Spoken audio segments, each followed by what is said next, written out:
Good morning, peeps. Listen, I just got a quick message for you guys. I was sitting there talking to one of my many godchildren this morning, and my question was, why do you think the devil keeps attacking you the same way? Why do you think the enemy keep attacking the same way? Like it's nothing different. It's nothing different, no difference in it or whatever. Why is it the same way? And then the answer is because it works. Because it works. Why would he switch up? Why would he switch up what works? It works. He doesn't have to think. He doesn't have to think. He doesn't have to strategize. He doesn't have to do anything. He just goes with what works. It worked before and before and before and before and before and before. And I'm pretty sure it's going to work again. So he keeps attacking the same way, right? And you say, well, how does he know? How does he know? Because he has inside information. He has intel. He has intel. There's a spy on the inside. There's a spy on the inside of your life that's giving him this information. Guess who the spy is? Now, don't rush to get rid of the spy, because when you find out who the spy is, you're like, oh, whoa. You're the spy. You're giving him intel on your life. You're giving him intel on what works. You're giving him intel on what you have not been delivered from. You're giving him intel on what still gets you going. You're giving him intel on what still causes you to lust, what still causes you in the greed and the envy and all these various different things that will cause you to sin. You're giving him intel. How am I giving him intel? I don't talk to the devil. I pray and I talk to God. I know, but he watches your scrolling. Yeah, he hears what you speak out of your mouth.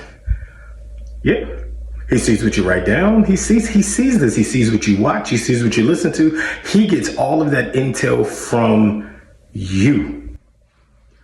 You might be your own worst enemy. You might be your own worst enemy.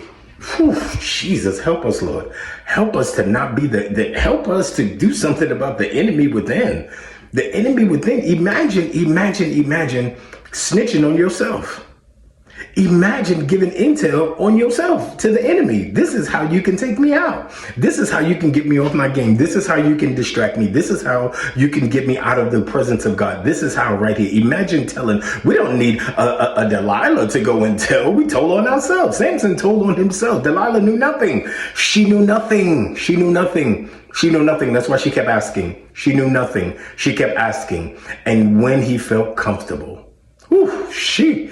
when we get comfortable around people. We get comfortable around people who the enemy has sent. We get comfortable. And when you get comfortable, that's when you let your guard down and you start exposing your life. You start exposing things about yourself. You start exposing, this, and I'm still dealing with this, and I'm still dealing with that. Don't get me wrong. That's not needed to say that we don't need to have somebody that holds us accountable for the things that we got going on, the things that we're still dealing with. I'm not saying that, but be careful who's in your circle, because sometimes the enemy will send someone in, and they crept in unaware. They crept in. You didn't know how they got there. You thought they was a good friend. You thought they was a family member. You thought they was someone you can confide in. God, but they're a monitoring spirit. They're watching and waiting on their chance to pound. They're waiting till you're vulnerable, but you've given them all the ammo against you.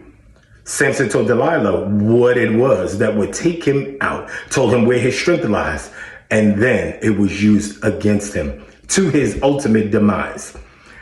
Watch what you say. Watch that information you're giving out, and don't be your own worst enemy. I encourage you today. Listen. You got to change this thing up. So if the enemy is constantly using what will work, stop allowing it to work. God, help us to stop allowing it to work. Help us to switch up our game. Why do we keep falling into money issues and impoverished situations and stuff? Why? Because we're falling in love with the money. We don't know how to treat money. We don't know how to treat money as a tool. We don't treat it as a tool. We treat it as a lover. We treat it as a love interest. We treat it as someone we're in love with, someone we're in lust with. We chase after the money. We run after the money. We got to secure the bag. Oh God, but if you actually use money for the way it was intended to be used, the Bible says money answers all things. We're not just answering it, we're laying down with it, we're sleeping with it, we're resting with it, we're holding it, we're pinching it, we're spending it, we're splurging, we're buying things, we're buying people, we're buying attention, we're buying fame, we're buying fortune instead of answering the things that need to be answered. Whew, okay, I gotta go. Listen, be encouraged. I love you all. I know that was a lot. That was heavy. Maybe I'll dissect later. If you want me to dissect later, put it in the comments. I'll dissect later. We can talk a little bit more about this, but whew, make the change today. Stop allowing it to work. I love you all for free, and there's nothing you can do about it. Be blessed, be encouraged. Have a great day.